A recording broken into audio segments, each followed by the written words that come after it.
final talk of the day. Oh. But it's a great one. Yay! It's Jenn Merrick, who is head brewer. She's been behind ops, production, director of ops. She's really done it all at Beavertown, at Dark Star, and now she's setting up her own gaff in the Royal Docks just down the road. And I love this project. There can't be a more eagerly awaited brewery launch than Earth Station. I think that is absolutely true. You hear about it all the time. But what I really love about this project is attached to it is a social purpose and a social enterprise, as well as amazingly creative, high-quality beers. She's looking to provide apprenticeship routes for local young people and link the local community to brewing and creativity. So it's really imaginative, and when it's completely and fully launching off the ground, it's going to be truly sensational. And for now, she's going to talk about her love of hops and all things hops. Over to Jenn.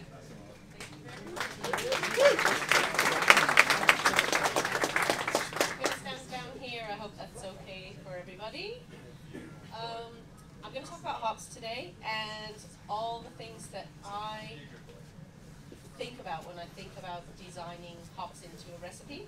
And I think everyone's understanding of and approach to hops is very personal. It's kind of ever evolving. It varies by style. You might be,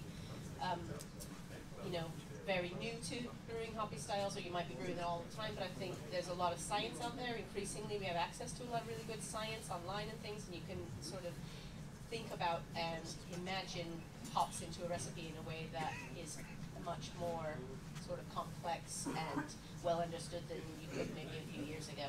So my understanding of hops is probably a combination of traditional British methods. I trained in traditional British methods. You've got the first wave of American craft brewing and the influence that's had on home brewing and the literature online and the way that we all understand how to get hops into a recipe, the kind of Belgian and German use of hops, and then you've got this kind of new school of, we'll call it maybe international brewing methods that are maybe taking hold right now in sort of trendy beers, we'll say. That's not a mean word or a euphemism. Trendy beers are trendy beers. They happen, and they often have hops. Yeah, but I would say my understanding of hops is also partly superstitious, and it's about some of the brewers that I've worked with and people that I've spoken to and what they think about. We all have a lot of old wives' tales or superstitions about how ingredients interact and how raw materials need to be treated, and we maybe anthropomorphize them, and we have feelings about how our beer is going to feel about our behavior, and I think that's all really important as well. And I don't apologize as a professional brewer for sometimes having sort of very superstitious beliefs about how you need to treat raw materials. Okay, so let's see if we can make this work. There you go. When you're designing a recipe, you've got a lot of parameters to do with hops that you can think about and look at, and some of those: temperature, contact time, dosage rate, application method. You've got to choose the variety of your hops. Some of the elements that I think about when I'm, I guess, controlling for how the hops are going to be utilized and how they're going to present. Am I adding them on the hot side or the cold side? Do I want to bung them in the boiler, or am I going to reduce the temperature, maybe at the whirlpool or flame out stage? I'm dry hopping. Am I going to do that while the beer is warm or cold? Is it going to have yeast in it when I dry hop it? And what kind of conditioning process are we going to go through? How are we going to separate the hops from the beer at the end? When you talk about contact time on the hot side, you might have considerations around stewing, or you might have considerations around volatilization of aroma compounds. Obviously, controlling isomerization, very critical. Also, an art and not a science. I mean, you want to do exposure of some very high alpha hops at the end of the hot stage. It is very hard to quantify exactly how much bitterness are you going to get out of those, and it's obviously a very important and subtle thing. Dosage rates. Is more actually more? Do you put, sort of 15 grams, 20 grams a liter into beer and get incrementally more, or is it diminishing returns? And people have different beliefs about that, and there are a lot of really good beers that are made with what we might call shit tons of dry hops, and then there are lots of really good beers that are made with sort of lower levels and yielding exactly how much you do, say, in terms of value from the product. you've got a lot of considerations around application method. I mean, in a production brewery, there's a lot evolving recently in the science of how people are applying hops, whether they're having all their vessels manufactured with tangential ports up high so that they can recirculate the hop slurry top to bottom and get the circulation in the tank, or there's a lot of new inventions. Maybe, 10 years ago it was the hop cannon circulating beer through an external pressurized vessel. Now you've got something like an auger that munches the pellets and shoots it into the vessel, and maybe it shoots it in the bottom or the top, and maybe you're rousing it with CO2 or whatever approach that you're using to try and get the most out of those hops. You've got to have a theory as a brewer about how much does surface area matter, exposure time, dosage rates. You've got to know what you think your most important factors and parameters are. And then obviously in designing a recipe, you've got a lot of choices around which hop variety you choose. And that's probably the thing that has historically been the end-all be-all. Well, it's a hop with, passion fruit flavors, so I'm making a passion fruit beer and that's what I'm going to get out of it. There are so many other parameters about how you yield that flavor and sort of harness it. A hop might be described in the literature as being capable of passion fruit flavor. That doesn't necessarily mean that you'll get it every time without some careful attention. So when you get into thinking about your hops and reading up about which hops you're going to use, there's a lot of words, a lot of thoughts, there's a lot of flavor compounds, or you might have your kind of regional distinctions between different types of hops. You might have your brand names, and they are increasingly very much a proprietary brand that's owned by a certain company and sold and marketed with a certain identity. There's a lot to think about in terms of what you think it's capable of.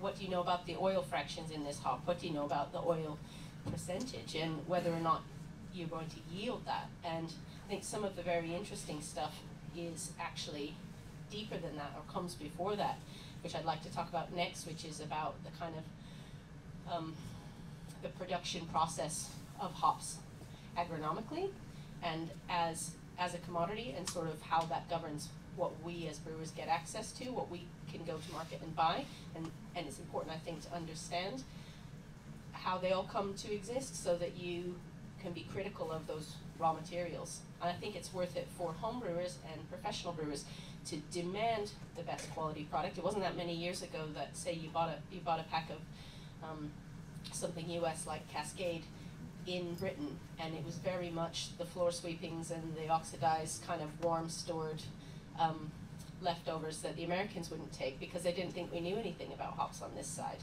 And now everybody has very sophisticated understanding of hops. It's very important to demand high quality raw materials, I think. I thought I spell checked this. I'm sorry, that says terrier and not terrible. You know what I'm saying? You know what I'm talking about? Yeah. So some of the elements and how they feed into the selection of the hop that you might use. Geography, obviously, is it the North Hemisphere? Is it the Southern Hemisphere? What continent is this hop coming from? What region is it growing? Is it a traditional hop growing region, or actually there's so much exciting hops coming from and being farmed in areas that no one's ever heard of? I come from Salt Lake City, and Idaho's not a place that we ever grew up thinking of growing anything other than potatoes, but now there's some really good and amazing hops coming from there. It's really exciting to me that that's a hop area now. So knowing a bit about what part of the world your hops are coming from, and I guess what that means about how they might approach the growing, the breeding and the kind of cultivating new varieties, how they might have approached the processing and packaging, and what that means about the local infrastructure. There's a lot to know about the difference in local infrastructure between Germany, Britain, US, Canada, what you might find in terms of the processing facilities, or the kind of way that the farmers themselves are thinking about hops and thinking about looking after hops. So I think it's beyond just saying I'm going to use a New World hop in this beer, I'm going to use a noble hop in this beer, or traditional British hop. There's a lot more to know about how you get good hops. The agronomics govern to a huge degree, way more than I ever understood as a brewer before I went to visit these hop fields. The agronomics, does the variety perform well in the field? Is it a heavy yielder? Is it susceptible to mites or mildew or pests? How much can the farmer expect to make as a return on this product? Is it a reliable product that's going to survive a season if they have a wilt problem? Or, you know, like, these are surprising considerations that mean, just like you won't find a certain variety of apple on the shelf that your grandmother used to buy on the shelf, you won't find a certain variety of hops anymore because the farmers have found better varieties that are agronomically more stable. And the hop industry is a massive ship that can't turn around quickly. If it's following a trend, say the trend is mosaic or something like that, it takes 2, 3, 4 years for them to turn the industry around. So it'd be yielding on bets that essentially farmers and industry made quite a few years ago. So you might find that there's a glut of really good hops in the market right now that are available that people were gambling were going to be in demand, and maybe they're low price. They could be very good value for money. As a professional brewer, as a home brewer, I say take advantage of those hops if they've just maybe been over contract or over planted a bit and under contracted. I think it's worth considering. You know, and a farmer could grow apples on that land. They could build condos on that land. They're only going to do things that are, you know, realistically maximum return on investment. Harvest window is another thing that I didn't really realize makes such a big difference, but the difference of a week between passion fruit and allium flavors like garlic and onion of a hop sitting on the vine in the sunshine can make a complete difference in what you get. And there's such a lot of pressure on the infrastructure for harvesting that it might be 2, 3 weeks of the year that they've got people harvesting hops. And if you can design one, you can breed one that can be harvested early or late, there's a better chance of it being harvested with quality and that quality preserved because there's not as much pressure on the infrastructure to make sure that they get it in. There's a lot of politics in the US, especially at the moment, about the seasonal migrant labor that harvest the hops, and that's an absolutely huge consideration as well. So not only do these farms have limited infrastructure in terms of machines and kilns and all of that, but the hours of the day and the labor, they're doing it 24/7, they're doing it overnight to literally get these hops in the best quality that they can. The farmers themselves, and you know, some of the farms own their own brands and have their own breeding and development companies, very wealthy international companies. Some of them are just little family farms, and there's a lot of romance and charm to that as well. And if you prefer to buy that sort of product and go to that little family farm, you probably get some really good quality stuff. There's also a lot of value that can be offered by these really huge international commodity traders, I guess, because they have all of this power and infrastructure. These are some shots from Yakima mostly, of some of the investment that these hop farms make about conditioning, kilning, harvesting equipment. There's quite a lot of stuff that they have to spend money on that only gets used for a few weeks a year. So depending on where that farm is located, if it has access to these facilities or not. Similarly to like Italian villages that share an olive oil press or something, these are the kinds of things that a whole community might share though, and everybody might bring their hops into these yards. For product quality, there's a lot to know about how things are kilned, how they're processed and pelletized. You'll expect that the summary of that is oxygen and temperature. There's a lot that's been learned recently. People are investing in kilns that are lower temperature so that they don't volatilize all the good stuff in processing. The pelletization, the process of pushing the milled hop material through a die is very high temperature if you don't chill it, so they have to keep it very cold so that it doesn't create these kind of glassy pellets that are really hard and don't have very much flavor left in them. Won't go on about that too much. So knowing a lot about different factors that influence the quality of hops, I think has led me to be a bit of a believer in trying things that other people aren't using a lot of. I think there are sometimes sort of secret good value hops out there that people aren't aware of, and so it's worth talking to your hop supplier or your shop, your homebrew shop, and finding out what they think they've got that's really high quality. And I think ultimately the sensory analysis, the experience, hands-on, is going to tell you what you need to know, because there's so much complexity here that it's very hard to quantify and hard to control. A very good batch of any hop is better than a poor batch of another. So I would say, you know, if you can get access to things that are super fresh or very well processed, those are the things that you want to prioritize. Layering flavor and complexity. I think that although people are moving away from hot side hops, I think that there's still a lot of value in putting a little bit in the boil, on the boil side. And if you want to stay away from, say, those sort of cooked hop flavors, those stewed hop flavors, I myself like things like CO2 extract. The technology on that is just becoming amazing. So you can get really good CO2 extract that has all of the good stuff, all of the oils and the resins, and it's like a very thick, green, resiny, almost paste, like a liquid that can be added without adding any of the vegetable matter, and you don't get any of those kind of hot side stewed cabbagey flavors coming from that, but it's still a very interesting and complex addition. And in terms of the aroma additions, like Andy said before, you know, it's increasingly the case that people are bringing down the temperature that they're adding those aroma hops to reduce the amount of isomerization. There are different theories in science, plenty to be read online about the difference between adding hops during primary fermentation and secondary. I would say there's probably value in doing both. Anybody who's read the new science on kind of hop creep and enzyme and activity and things like that, it's also worth considering the complexity there about the amount of, say, fermentation or VDK that's created by the hopping process. And then you've obviously got options on the sort of conditioning or cold side end. The recent science about application method, as I say, is there's a lot of new innovation in that segment for production brewing, and I think if you're a home brewer and you have the option to try different methods, you might try a sort of static dry hop or a kind of dynamic mix dry hop approach. And I think I myself have experienced very, very different finished beers from exactly the same recipe, but just a process variation. Process is so important, and to the extent that you can control it and play around with it, I think it's really worthwhile trying to do different things along the lines of surface area contact or kind of mixing or agitation during the dry hopping process.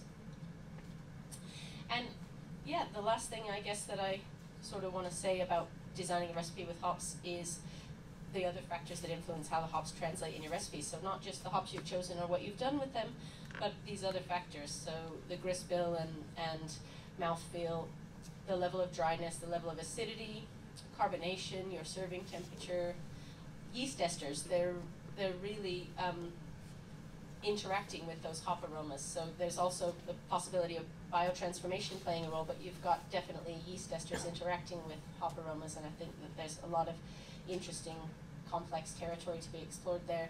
And of course, for recent sort of styles, turbidity is a huge element. Like there's some really good science online right now, or some good podcasts and things to listen to about experiments people are doing with turbidity levels. You take a really hoppy New England style and drink it with this level of turbidity or that level of turbidity, and changes dramatically the way that the palate perceives the hoppiness. Is that because all of the hop aroma and character was in those proteins or those yeast cells or whatever it was that they removed, or is it because it just translates differently on the palate because you get your palate coated with these other elements? I think it's very interesting that more of this kind of science is being done, and there's a lot of good experimentation and kind of science to be done around that.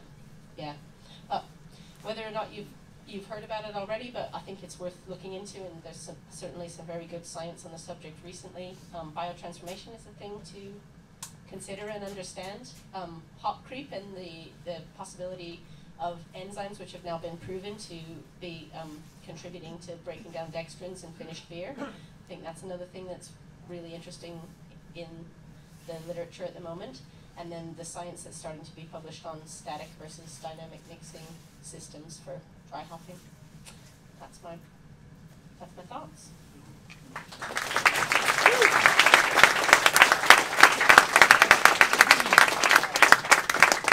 Wow. I mean, that was utterly mesmerising. What's in a hop? It turns out there's a whole world of ecology, society, economics, as well as flavour and process. That was really a very sophisticated view of what we think is a very simple end product. So thank you. Are there any questions from the audience? Right, loads. So we're going to go 1, 2, 3. We'll do it in rounds of 3, and then I guess I'm going to come around for another round. Yes. Any new hops to watch out for? As far as dry hopping is concerned, what sort of optimum period do you think hops should stay? Dry hopping period, and then the third one was. Yeah. So when you're dry hopping in biotransformation, do you have to be extra careful about sanitisation of the hops? Okay, let's start here. Yeah. Yeah, I think there are lots and lots of new experimental varieties of hops, and a lot of them get sponsored by big breweries. So you've got BrewDog or Victory, or there's a lot of like big craft breweries that sponsor new varieties, and whether or not they get taken forward, surprisingly, it was surprising to me, is a function of whether or not they kind of work in different applications in beer. I thought there would be sort of a benchtop analysis where they say, well, it's off the charts on the kind of gas chromatograph, so we're going to grow this hop.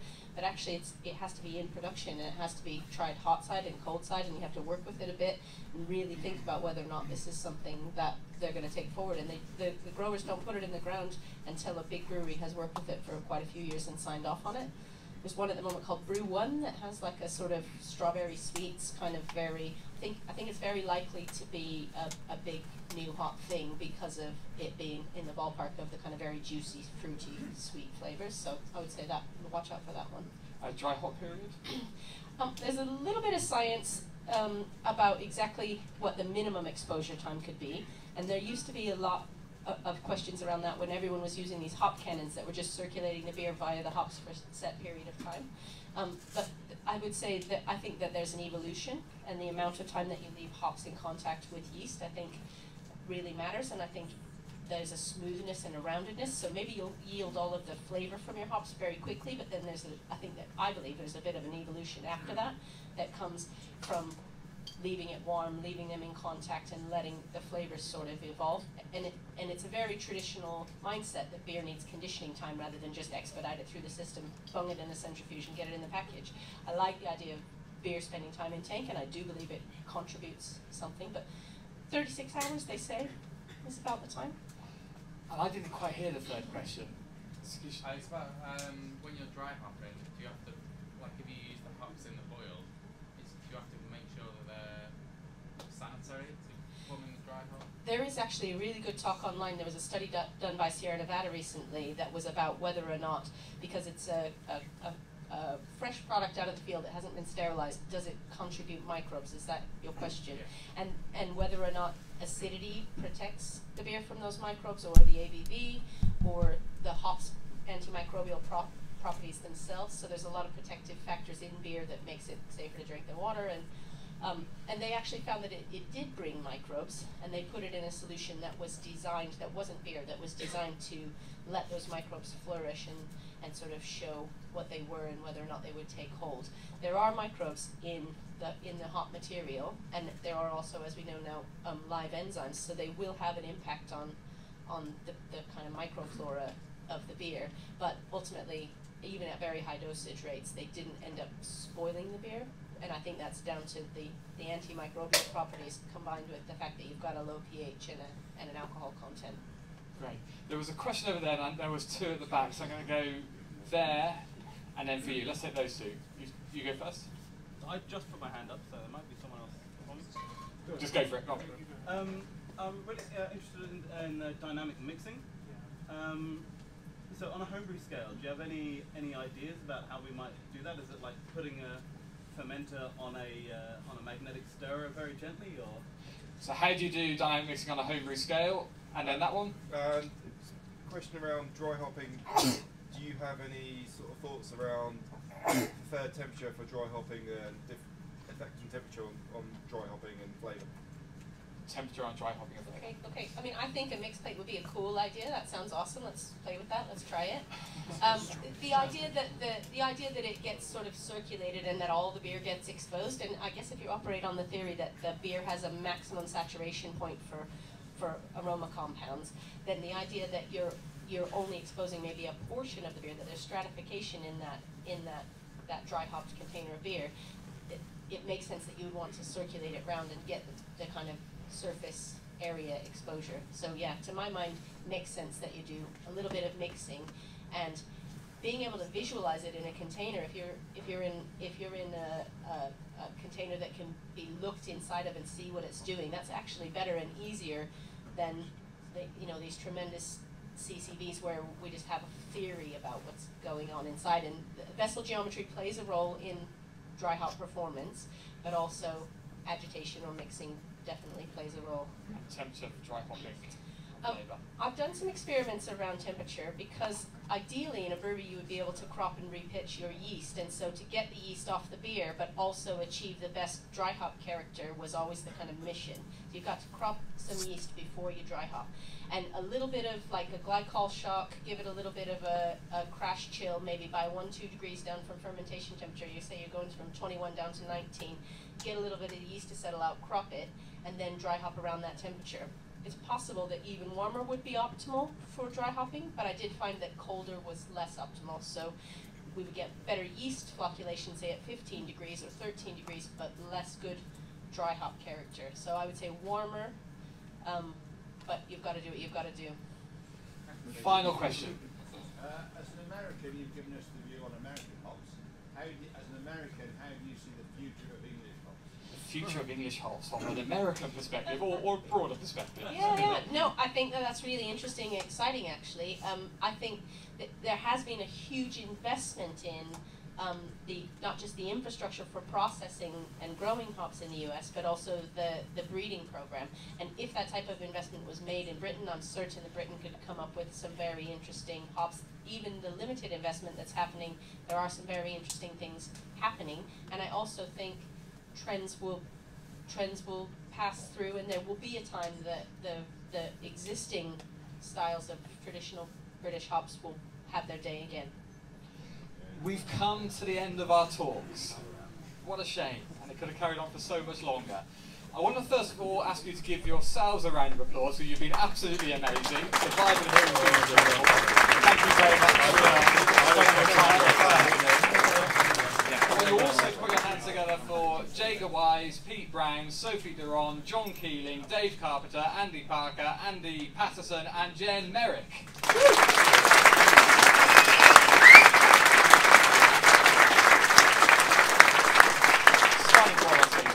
And finally, I'd like you to put your hands together for the organisers of Brewcon, Andrew, who has been helping me immensely, Moritz on the bar, but so many others, Sam especially, who have made all this happen. So, for the organisers.